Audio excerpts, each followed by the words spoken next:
Hello, this is Dr. Sonja, and welcome back to the Wisdom Vault and Dr. Sonja TV. There's a song that's out there trending, and I'm going to take this song to a whole nother level, especially for those that are in the coaching industry, this $300 billion industry. The song is called They're Not Like Us. I had to come in and have this conversation because I've been playing this song over and over, the instrumental version of it, of course, but playing this song over and over and over. And every time I listen to it, I'm thinking about the coaching industry. They're not like us. And I'm going to talk about the 3 characteristics of powerful coaches in this $300 billion industry. But first, I got to get into this. They're not like us. What I mean by that, because there is a level of coaches that are out there right now, they're unaware, they're unexperienced, and they're underdeveloped. And there's no hit, no harm, no foul on this, but I got to talk about it because I'm seeing a lot of this happening. When I say they're unaware, they're really unaware of what is really taking place in the coaching industry and how this is to be done. Because there are too many people that are out there right now, and you know them. Come on, be honest, because I know it's not you. You're not like that. They're not like us. There are too many coaches that are out here that are unaware that they should not be counseling, they should be coaching. Counseling takes people back to their past or helps them deal with their past. Coaching and consulting helps the people that we work with, we help take them to a whole nother level. We're future pacing them, not just dealing with their past or not dealing with their past. We're dealing with the future version of what they want to see, whether it's in their life, their relationships, or what have you. So they're very much unaware of the difference in counseling and coaching. They're unexperienced. They are talking and teaching a thing that has nothing to do, or they don't really know or have the experience on, right? You'll hear me say numerous times, you can go back and look through my content and all of that. I talk about who would you rather learn from? Would you rather learn from those that have done a thing, had the experience? They're talking about child rearing them. They've never reared a child. Come on. What sense does that make? And it's not me being mean or disrespectful to them. That's just a fact. Who would you rather learn from about raising a child? Someone who's raised a child, a great human being per se, or someone who went to school, read the textbooks, and now teaching it? I would say it would be the very first one. So they're unexperienced in the space of where they are. And the last part of what's happening, they're not like us. They are underdeveloped, meaning they don't have a coach helping them, and they say they're a coach. You know, one of the biggest things, and I know this video is going to come off real hard. I know it is. I'm like, slapping people in their face. I don't want to, but I got to talk about it because most people are not talking about it. I remember when I first came into this industry and I started thinking, well, I want to teach this and I want to teach that and I want to teach this, and I had no experience. So guess what I did? I was unaware of what the industry really called for, and I had to learn very quickly. But the underdeveloped part, I made sure I went and got a coach or coaches that have done a thing. Not that just talked about a thing, but they have done a thing. They have invested in themselves. There is no coaches that I know that I work with right now at this very moment don't have their own coaches. That is a requirement. I don't need to know who it is, but I understand with growth, as you grow, is because you're bringing people into your space that are helping you with your blind spots. They're helping you with decision making. They're helping you go through this process. So as I really think about this, they're not like us.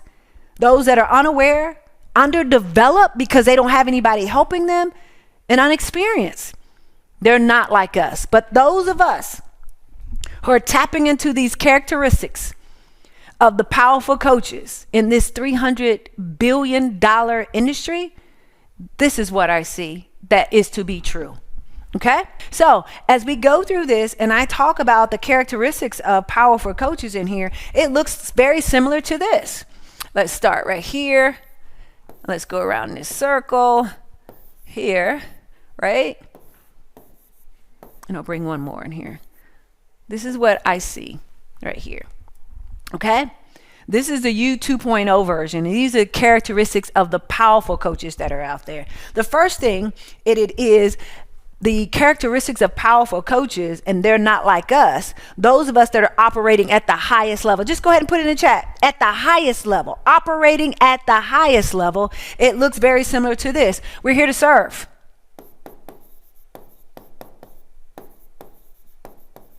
Not to save. Uh-oh, shots fired. We're here to serve people to their next level, not just because we can't save everyone. We're here to serve those who want, not just need, but they want our help. They're not like us. The underdeveloped, the unaware, and the unexperienced are out there trying to save everyone. We completely understand that's not what we're here to do. We're here to serve those who really need not need, but want our help. And because we're here to serve, we're here to transform lives, hands down. I keep saying just, but that's not what I want. I'm taking the word just out of there. I am here to transform. I'm not here to motivate. I'm not just here to, and I'll say just on this, to empower and to inspire, but I want to transform lives with the content that I share and with the coaching and consulting that I bring to the table. Okay, that is the first one. We are here to serve. And then we move around to this. We charge our worth. We charge our worth. Let me talk about this. Let me put this down because I need to talk about this. We charge our worth, meaning in this simple space in time, we're not trying to be the lowest price point that is out there. They're not like us. Most coaches are out here underdeveloped, so somebody has told them along the way, charge, bare minimum. You want to get everybody in your program. They're not like us. They're trying to get everyone. We realize that we don't want to work with everyone. And it's not that we're trying to have fees so high that no one can reach for the stars. It's not like that. And so if you're here thinking about this and you have a comment about that, you're not like us either. They're not like us.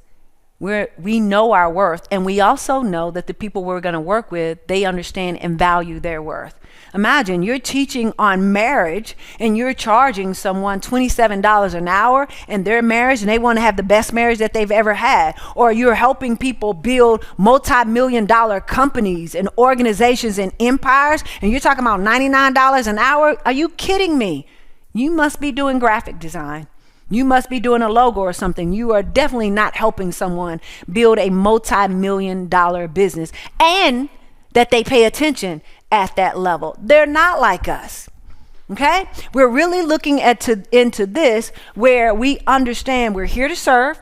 We also understand we're charging our worth. And last but not least, we're making an offer.